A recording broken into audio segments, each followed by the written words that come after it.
I'm back. This is a little bit of a different video. There's not going to be clips and bits. This is me telling you a story that you'll all be familiar with, I'm sure. Before we start the video, I'd like to acknowledge a source that helped me shape the research behind it. Thank you to the YouTube channel Evil Among Us for the information and case material that contributed to my understanding of this case.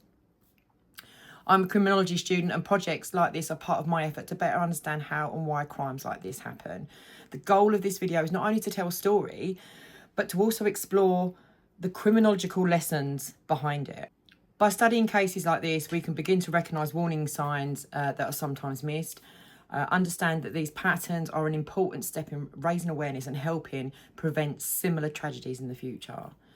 This video is intended for educational and awareness purposes, so let's get into it. August 2002, quiet town in England. The place is called Soham. It's the kind of town where people leave their doors unlocked, where the children ride bikes through the streets, where everyone believes they know their neighbours. But that summer, everything changed. Two 10-year-old girls left home to buy sweets, and they never came back. Their names were Holly Wells and Jessica Chapman. Within days, the search for the girls became one of the largest investigations in British history. And thousands of volunteers joined the search. Police combed fields, rivers and roads, and the whole country was watching. And at the centre of it all was this man who seemed so eager to help. He was a school caretaker, quiet, ordinary, helpful. His name was Ian Huntley. At first, he looked like part of the community, a man offering support during a huge tragedy. But investigators would soon unveil something rather chilling.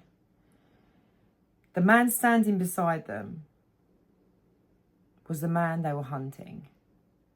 Cases like this raise an uncomfortable question. How does someone like Ian Huntley hide in plain sight? Criminologists often talk about the mask of normality. Some offenders build a life that looks ordinary on surface, a job, relationships, a place in the community. But beneath the surface, patterns begin to appear. History, warning signs, missed opportunities. In the Huntley case, investigators would later uncover a troubling past, a pattern of accusations and a trail of concerning behaviour. None of it stopped him. And that failure would become one of the most disturbing lessons of the entire case. So who was Ian Huntley? Huntley was born on the 31st of January 1974. His hometown was Grimsby in Lincolnshire. On the surface, his childhood appeared rather ordinary, but behind closed doors things were very different. At school, Huntley was often bullied, classmates mocked his appearance and some even gave him cruel nicknames. And for years, he lived as the target of ridicule. But events at home would shape him even further. When Ian was 13, he returned home from school one day to something rather shocking. He found his father, Kevin, in bed with their teenage babysitter. Kevin forced his son to promise he wouldn't tell anyone. But Ian did tell his mother. And for a short time, she left the family home, yet only weeks later she returned. And from that point, the household grew unstable. Kevin began drinking heavily, arguments became more common and violence followed. And much of that anger was directed at Ian. Eventually, his parents did separate and they divorced. For Ian Huntley, this moment became a turning point. At school, something began to change. And the boy who was once bullied started to become the bully himself. People who knew Huntley later described a complicated relationship with his parents. He reportedly despised his father, but he was deeply attached to his mother. And this is the unsettling irony in all of this, because despite hating his father's behaviour, Huntley would actually later develop many of the same traits, only on a much worse scale. By his mid-teens, there were already signs of aggressive behaviour. One incident involved a young boy just playing with a tennis ball, and Huntley confronted him. And what followed was an act of intimidation that shocked those who heard about it later. He strangled him. Moments like this suggested a growing need for control and dominance. In 1990, Huntley left school. Academically, he did reasonably well, but stability never followed. He drifted between jobs, mostly short-term, low-skilled work, and he rarely stayed anywhere for long. In fact, he always moved frequently. Criminologists often look at patterns like these: the instability, a need for control, and a history of aggression. These traits don't automatically create violent offenders, but they do become warning signs. As Huntley entered adulthood, another disturbing pattern began to emerge. He developed an interest in relationships with girls far younger than himself. Investigators would later say that these relationships appeared to give him something that he lacked when he was growing up: control, status, power. And for some offenders, that sense of power becomes dangerously addictive. The crimes committed by Ian Huntley forced criminologists to ask difficult questions. How could someone with a troubling history still gain access to children? How could warning signs go so unnoticed for so long? One of the first lessons was about the illusion of normality. Many offenders don't appear dangerous. They blend very well into everyday life, and they hold jobs, they form relationships, they live in ordinary communities. And Huntley presented himself as a very helpful and friendly man. He worked as a caretaker. To many people, he looked trustworthy, but investigators later discovered a very different history. Before the murders, Huntley became the subject of multiple allegations involving young girls. Many of those reports had not resulted in charges, but they did form a pattern that was never fully connected. For criminologists, this became a powerful example of missed warning signs, and another lesson involved power and control. Many offenders are driven by the need to dominate others. In Huntley's case, researchers pointed to the troubling upbringing that Huntley was in. The years of bullying, the violence in the home, the instability of family life. These experiences don't excuse his criminal behaviour, but they do shape how a person develops. And some individuals react by seeking control over others later in life.